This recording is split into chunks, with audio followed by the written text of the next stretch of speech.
ఎందుకు ఈ నియోజకవర్గం నేను అదే వెంకటరాజు కూడా చెప్పాను, ఈ ఎక్సర్సైజ్ మీరు స్టార్ట్ చేయండి, గవర్నమెంట్ మీకు అండగా ఉంటాం. అంటే మీరు అందరూ కూడా ఒకటి గుర్తుపెట్టుకోవాలి, ఇది ఎన్టీ రామారావు గారు ఉన్నప్పుడు మలేషియా నుంచి పామాయిల్ మొక్కలు తీసుకొచ్చాం, ఫస్ట్ టైం చరిత్రది.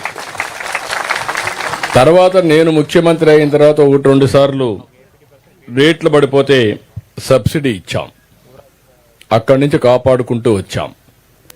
మలేషియాలో ఏంటంటే హెవీ రెయిన్ ఉంటుంది, రెయిన్ ఫెడ్ ఇది. మన దగ్గర వెస్ట్ గోదావరి వాతావరణం బాగుంది, నీళ్లు లేవు. మీరు గుర్తుపెట్టుకోవాలి.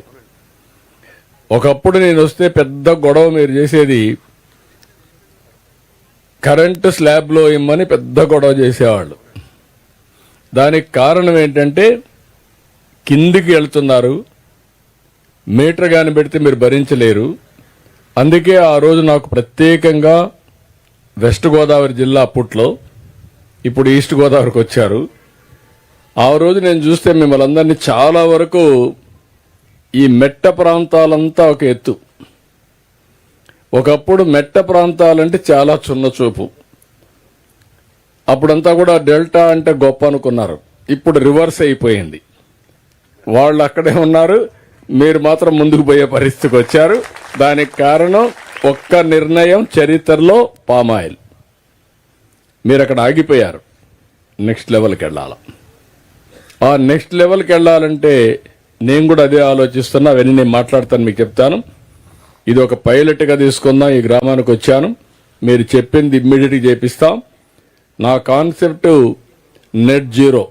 అగ్రికల్చర్ వేస్ట్ కూడా వేస్ట్ కాదు, దాన్ని కన్వర్ట్ చేసుకోగలిగితే సంపదగా సృష్టించుకోవచ్చు, మళ్లీ పొలాలకు వేసుకోవచ్చు, అనేక లాభాలు ఉంటాయి. Will work it out. Thank you మా, ఎక్సలెంట్.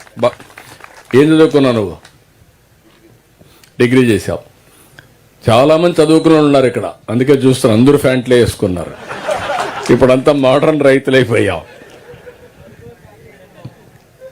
మీరు చెప్పింది, మీరు ఓసారి రైతుల్లో ఒకటి ఉంది, తెలివి ఎక్కువ, చెప్తే నీకేం తెలుసులే అంటారు.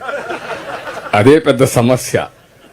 ఓపెన్ మైండ్తో ఆలోచిస్తే మీ తెలివి మేము కోఆర్డినేషన్ చేయగలిగితే, ల్యాబ్ ఫీల్డ్ రెండు సింక్ చేస్తే బ్రహ్మాండమైన ఫలితాలు వస్తాయి. అది చేయడానికి ఇక్కడ నేను వచ్చా, చేసి చూపిస్తానని మరొక్కసారి మీకు విజ్ఞప్తి చేస్తున్నా. కర్యా సార్ నమస్తే సార్. మళ్ళీ మీ అనుమతితో మన వరి నుంచి పామాయిల్కి కన్వర్ట్ అయ్యి సక్సెస్ అయిన రైతులు కూడా ఉన్నారు సార్. అందులో మనకి ఒక రైతు మీతో వివరాలు పంచుకుంటారు సార్, రైతులతో పంచుకుంటారు. వరి నుంచి పామాయిల్ కన్వర్ట్ అయిన రైతు సార్ రండి.